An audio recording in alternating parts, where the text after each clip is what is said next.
Hello guys! Today magluluto ako ng ginataang manok. So ito, meron na akong mga manok dito na ginayat-gayat ko. Tapos, lalagyan ko siya ng kale. Kale yung ilalagay ko kasi wala akong sayote o kaya yung papayang hilaw. Di ba yun yung usually nilalagay sa ginataang manok? Papayang hilaw at saka o kaya sayote. Pero dahil wala ako nun dito, ang ilalagay ko ay kale. So tingnan natin kung magiging success ba o masarap ba siya. So simulan na natin! Bago pala ako mag-start magluto ng ginataang manok, una muna binababad ko tong manok sa patis. So lalagyan ko muna siya ng patis. Tansya-tansya lang para kumapit yung lasa ng patis dun sa mismong manok. Siguro ibabad lang natin to ng mga 30 to 1 hour tapos saka tayo magsimulang magluto. Simulan na natin guys ang pagluluto ng ginataang manok.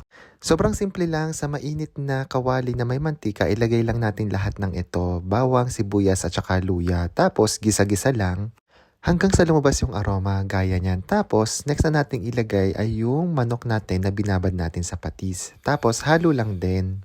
After a while, pwede na nating ilagay itong Knorr cubes. Tapos sinunod ko na rin yung paminta. Ito tansya-tansya lang. Maglalabas pala ng tubig yung manok, parang ganyan. Tapos, pwede na natin ilagay yung gata. Yung nilagay ko dito, powder lang na binili ko pa galing Pilipinas. Tinunaw ko lang siya sa tubig, tapos sinalo ko na rin dito sa niluluto ko. Tapos, halo-halo lang ulit, and then papalambutin na natin yung manok and lulutuin natin yung gata. After a while, nilagyan ko siya ng sili para medyo maanghang. Mas masarap kasi at nakakagana kapag medyo may konting anghang, di ba?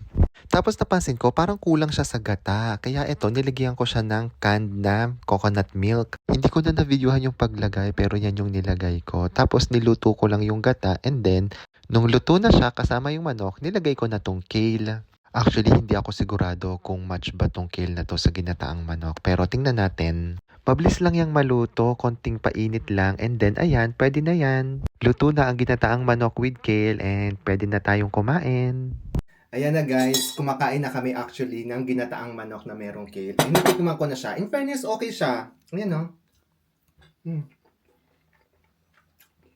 Mm. Approve siya. In fairness, hindi ko alam kung ano kasi talaga ang lasa ng kale. Kasi ngayon ko lang din ito natikman. Hindi ko alam kung mapait ba dapat to. Pero wala akong nalalasahang pait. Actually, hindi ko siya nararamdaman. Pero okay siya. Parang pwede na siyang kapalit kung wala kang green na papaya o kaya sayote. Tapos yung oil niya, ay oil tuloy, yung gata niya, medyo thick. Gusto ko sana yung nagmamantika, yung medyo tuyo ba, yun yung gusto kong luto eh. Kaya lang, dahil siguro sa ginamit kong coconut milk. Dalawa kasi nilagay ko diba dito, yung powder at saka yung mismong nasa lata. Pero okay na. Masarap naman siya and approve naman yung lasa sa akin. Di ba, Mau, ikaw din? Oh, yes. Nag-yes din siya. So, yun po na yung kakainin ko. And kapag wala po kayong ibang gulay, gamitin nyo yung kale. Pwede, not bad. Tapos, syempre, mas masarap ito kung merong Habibi Collagen. Ito po is calamansi. Itong ininom ko. And,